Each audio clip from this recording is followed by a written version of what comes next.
So John, we've got first league match at the weekend. How the plans gone over the summer for that? Yeah, I think that we're quite pleased that we've done as much business as we've done. I think the changeover is certainly more than I've ever had to do before. It was one of them things. We had some players here that perhaps felt that they should go elsewhere. Some players we felt weren't going to be quite right for us, and in the end, as I said, we probably, other than Justin and Jake Embry that came in late, I think there's only Dan Wishart from then, and we've brought a lot of new players in, and we all felt that it was the right thing to do.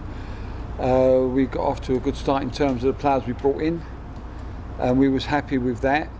But we still needed some players, but we haven't rushed in to get them. I think it's important to try and get the right one and not anyone.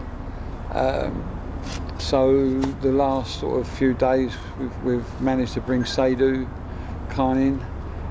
We've managed to bring Ryan Johnson in. And with probably one or two that we'll sign on a non-contract just to see what we feel. So I think we go into the season in decent shape. I think the important things that we look for in pre-season, which is fitness and understanding, has got better and better. The last sort of couple of games, I think we've looked decent. I think there's a lot of teamwork still to happen amongst the group of players, but I have to be honest, I think it's as good as I could have hoped for in the circumstances. I think we'll grow. I think the team will grow. If we've brought in 15, 16 players, will all 15, 16 players be top drawer? No, because football's not like that. It's not possible. If you're Manchester United, it doesn't happen. If you're Arsenal, if you're Tottenham, if you're Liverpool, if you're Manchester City, not every single player they bring, it's not possible. But you hope you get a good group that you can work with, understanding that along the way we might have to do some changes. Well, that's just the life that it is. But as I sit here today, yeah, I'm pleased with how things have gone. Well, so when you came back for pre-season training on the 1st of July, there's practically 19 or 20 individuals, wasn't there? I mean, no, absolutely. Hadn't met before. I know. 4 weeks on, are you now seeing a team there rather than that number of individuals? Yeah, absolutely. I think we identified 3 or 4 players that we thought we should try to get and sort of do everything we could to get. One was George. We felt that he was the type of character that we would need. Second was Jake Cole, who's another experienced player. We thought he would be ideal. In saying that, we wanted to keep Chris Lewington. And I know 1 or 2 people were saying to me, Chris Lewington ain't seen nothing with him. Well, Chris was always signing. It was never a problem, but Chris sort of works at a college, just had to sort times out with them. Then he was on a holiday, so as soon as that was raised, we were back. So George and Coley were 2 that we wanted to make sure we do. I wanted to bring Nana Kai here as well. We couldn't do that till his contract was up at Barnet, and I wanted to bring. We wanted to bring Hoyte here. And he's played for me before, and just felt that within that little group we had a couple that had worked with me before. We had Jake that I've known and tried to sign before it hasn't actually happened. George who had played for Hack before. So I think once we had that, we felt we had a little bit of experience. Although Nana's not experienced, he done very well at Barnet before he picked up an injury, and I just thought he was, and he knew Justin from Barnet as well, and I thought those 2 together in the wide positions I thought would be very, very good. So once we got those ones in place, we look to try and make the jigsaw. And as I said, like, you know, sometimes you can see the main picture of the jigsaw, but it's that little bit in the corner missing that you've got to try and make, and sometimes you're looking through the pieces to find it. So we've taken our time. When we start, we'll be satisfied with the group that we've got, knowing that maybe some ain't going to quite grasp it for whatever reason. And I'm sure that, you know, in this sort of long haul that we have in the league, that there will be one or two changes, but that's just natural. When you're having to create a team from scratch almost, how valuable is that scouting network that you have? I mean, obviously you've had it in place for quite a few years, but you know, when it's got to deliver not just one or two additions, but pretty much an entire squad, how valuable has that been to you? Massive. You know, the people that have worked for me for years and years, you know, do an unbelievable job, you know, incredible job. All honest, loyal, hard-working people that know now what we look for, what the type that we look for, that have been responsible for finding some terrific players for us. You know, never more so has it been valuable than now. Because as a manager and a coach or whatever you are in that, you know, although I saw quite a few games at the end of last season, you know, you're wrapped up in your own team, and you need these people with great knowledge and experience to highlight people for you. And at any given time, you could be looking at 3, 4, 5 players. Well, when we spoke to them at the end of last season and told them what we're looking for, I think they was all a bit shocked. So that they've all had to work hard. And there's different routes, as you say, you know, Sadhu's coming from colleges football, university football. So, you know, there's loads of avenues, but it's down to the hard work of lots of people, and as I said, it's been invaluable.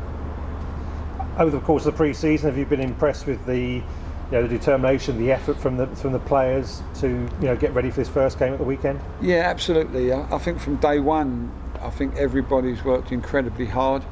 You have to be fit. The first thing, you have to be fit, then you have to be organised, then you have to be disciplined, then you have to put into the football work, and everyone's just got on with it. And it's really interesting that, you know, you can't do one thing before another. You have to have a base. It's like building a house. You've got to put the foundations in first, otherwise it's all going to crumble. And, you know, the football has to take a second step. So we worked really hard to get our fitness levels up. We feel they are. We're working now hard on our sharpness and our team understanding, and I think the last 2 games we've seen that improve. So yeah, it is improving. You know what? It's so hard to say sometimes. You know, I've had like fantastic seasons, but sometimes have a slow start, or not had a great season and started on fire.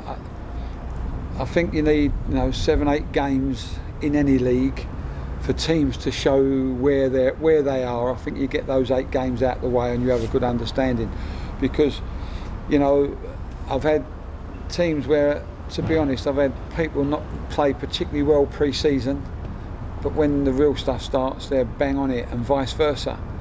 But they're a good, honest group here. They've worked incredibly hard, and I think we'll start okay, but I do think we will improve as we go. You mentioned the 7 or 8 games. I mean, they come in that first month alone, don't they? So yeah. I guess from your perspective, you'll be looking to learn a lot in those first 4 weeks about, you know, what the players are like in that league game situation. Yeah, it's funny. Like when I was a bit lucky when I went to Luton. I went towards the end of the season, so I had some games to sort of decide who I felt might be able to come on the journey with us, and I did. And we had, you know, obviously we had an outstanding team. It ran away with the league, but we weren't great in the first 7 or 8. We weren't great at all. We were all right, but just clicked into gear. And once it clicked into gear, it just sort of was like a juggernaut. You couldn't stop it, and it does happen like that. You know, it does. but all you can do are all the fundamental things that you think are the values that your team has to have. They're fit, they're organised, haven't got too many injuries, and they're all going to work their socks off. If you get that, you're going to give yourself a chance. I actually believe we do have that. It doesn't mean to say we'll start slow, start fast, I don't know, but I do think that throughout the course of the season we'll come strong. I really do. In terms of the other teams that are in the league, are they clubs that you keep an eye on over the summer, or do you pretty much know I'm focusing on us and I'll deal with the opposition on a game-by-game basis? I think you know, with social media, I'm not, as you know, me and social media don't go together, but I'm not stupid. I listen to people and I see what's happening around the place. Of course you do, and you hear of, you know, what other teams are doing. It can't be avoided, but it doesn't. I'll be honest. It doesn't bother me. You know, I can look back, you know, over lots of seasons that the Dagenham team that won the Conference National to the Football League. You know, when we were playing Oxford, they'd signed this player, they'd signed that player. Jim Smith was manager. You know, they're going to do this, and they're a big club, they're a good club. We played them early in the season, they beat us 1-0. We won the league by about 12 points. So I never worry about what players other teams have. You know, I look and, you know, and sometimes you say, he's a good player, he's a good player, that's a good player, they're a good team. But there's loads of good teams that don't win anything. So it doesn't faze me. It's not something that keeps me awake at night. I worry about my own team competing, and if we can compete, I think we give ourselves a chance, whoever we play. So finally then, 8 months ago you thought you'd make a decision that, you know, after 2,000 games and more than 40 years, that was it. You then get the call from Bill Williams to bring you back. I mean, everyone said over the pre-season, like, you know, absolutely loving being out there and getting involved. Are you pleased that you answered Bill's call and came back to this club in particular?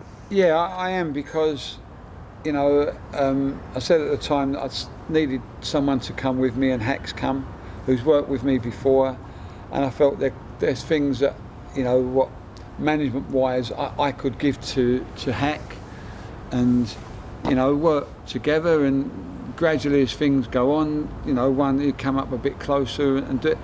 But it's really funny, because, you know, like, people ask me about, you know, the things that you win, and for whatever reason certain things have special meanings, and Maidstone they could have took someone else when they took me, and I think that, you know, they helped me have the career I've had, and you know, no one was more disappointed than me, was more delighted than me when they, you know, won the promotions, and disappointed with me with relegation. But I just, you know, some people talk about sometimes about giving things back, and I thought I should give something back. If I didn't enjoy all this, what I do, I'll be honest, I wouldn't do it. I'd try and do something else and help. But I'm fit, I'm strong, I have good knowledge, I believe in my methods, as Hack does, and so I think that, you know, it's important that I try to give the new group of players the benefit of my knowledge and experience. I spoke to Bill, you know, I spoke to a couple of other clubs, and it was perhaps doing a bit more than I actually wanted to do. I want to be in control of my own destiny with what I do, because I'm professional and I know what the job requires. I know when I have to work, and perhaps when I can just have a slight, you know, stand back. I've loved being here. And I'm not saying it because you're here, the people here are fantastic. They are. I've got to say that. You know, you're all Maidstone people. You know, you're not people that, although technically you're all employed, you're employed because you love the football club. And, you know, it was my first main success, and, you know, to help it revitalise itself, I think is a task that I'm more than happy to do and look forward to doing, and I'm enjoying doing. John, thanks for your time as Cheers. always, and thanks have a great much. season.